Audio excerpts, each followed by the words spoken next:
Durant la dernière année, de plus en plus d'individus partout à travers le monde développent une phobie.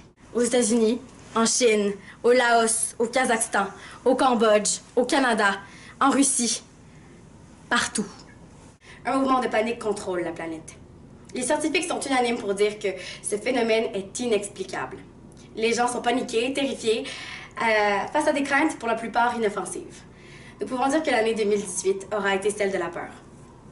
C'est pourquoi nous avons décidé de faire une toute nouvelle émission pour informer le peuple francophone des sources de leur malheur. Bienvenue à Mon étrange phobie.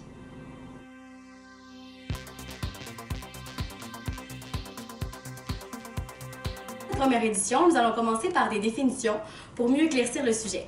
Nous avons l'honneur et la chance d'accueillir avec nous une spécialiste scientifique de la peur phobique dans le domaine panico-excessif et biochimico-neuronal. Bonjour, docteur Noémie Samar. Bonjour, Marie-Christine. Bienvenue. Merci. Donc, vous particulièrement êtes au courant de la situation de peur planétaire. Effectivement. Pouvez-vous nous expliquer premièrement la différence entre une phobie et une peur? Dans le fond, une phobie, c'est quand le sentiment de peur et de danger sont exagérés ou bien imaginés. Et la peur est souvent spontanée, tandis que la phobie va empêcher la personne atteinte de vivre normalement.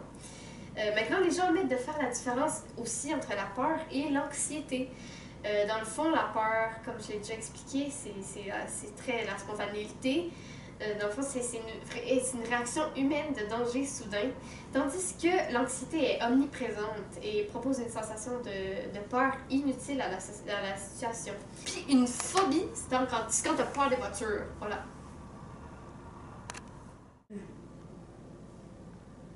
Alors, si c'était justifié, comment est-ce qu'une phobie se déclenche? Dans le fond, il y a plusieurs variantes.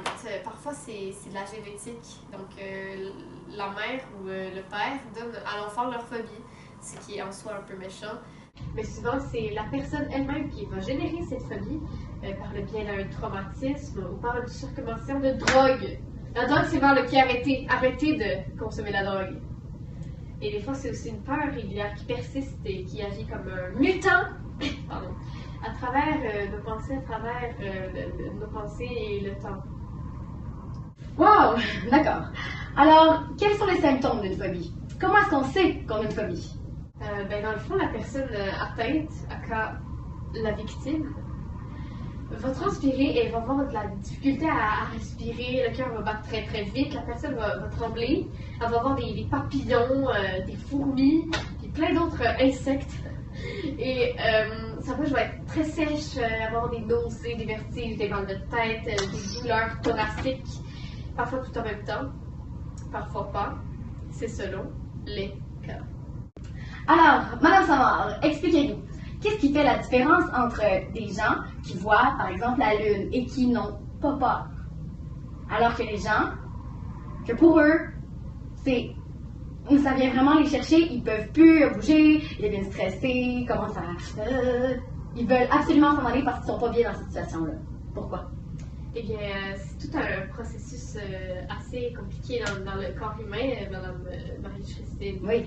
Et dans le fond, tout commence par une stimulation sensorielle. OK. Peu importe si elle est effrayante ou pas, elle va s'en aller dans le thalamus. C'est un passage obligatoire pour tous les messages reçus par les sens. Et puis, ces messages-là, ils vont être transmis dans ce qu'on appelle le cortex sensoriel. OK. Et le cortex sensoriel, il va transmettre ça en message vers les amygdales. Ah, OK. Les amygdales dans le cerveau. Oui, les amygdales dans le cerveau. Les amygdales cérébrales qu'on appelle. Oui. Et qui envoient un message. Les amygdales sont un peu confuses et envoient un message de danger, même s'il n'y a pas de danger, dépendant de la phobie, bien sûr.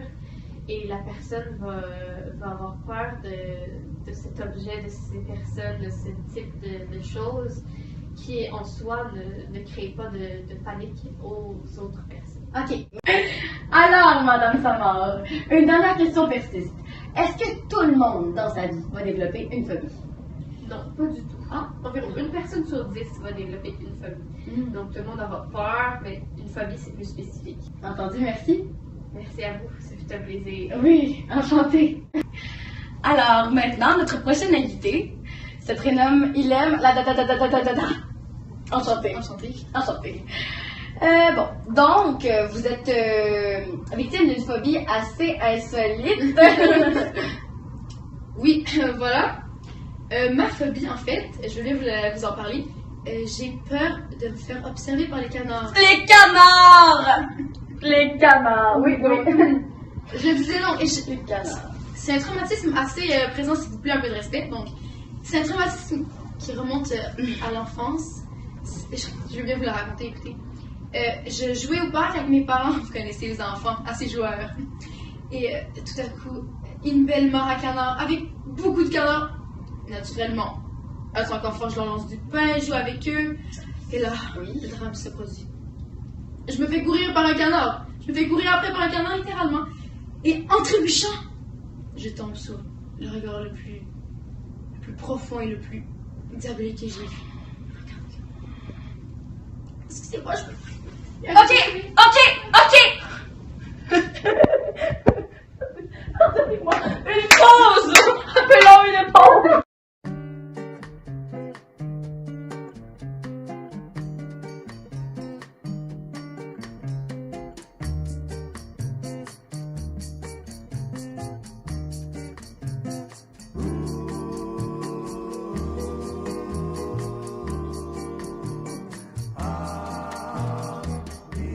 Qué cosa más linda, tan llena de gracia, la chica que viene y que pasa, que siempre la veo camino del mar.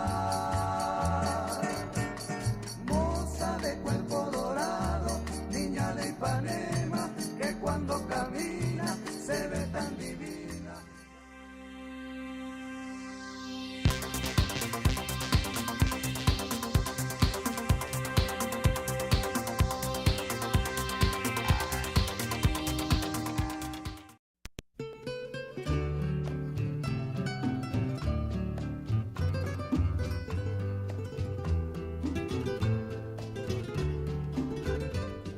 De plus en plus d'individus développent. Au Pérou, au Laos, au Kyrgyzstan. La Chine. Oh non. Une spécialiste scientifique de la peur biochimico-neurale dans le domaine de la phobie phobique. Phobique dans le domaine panico-excessif. Biochimico-neuronal. Une phobie se déclenche-t-elle comment? Dans le fond, il y a plusieurs variantes.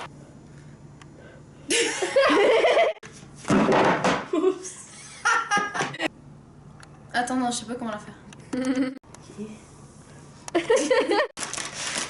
C'est pour l'hyperventilation, tu savais ça, non? Non. Tu le sais maintenant. Sanao, merci à toute l'équipe de production, ainsi qu'au Robo Poulet Tim Horton, qui m'a permis de toffer tout cet après-midi. Hein? Tu me dis pour vrai? Oui. Non? La cubiculacétophobie, c'est la peur que des lézards vous tombent sur le lit. Donc ça, je pourrais comprendre au Mexique, mais au Canada, non. Il n'y a pas peur de ça.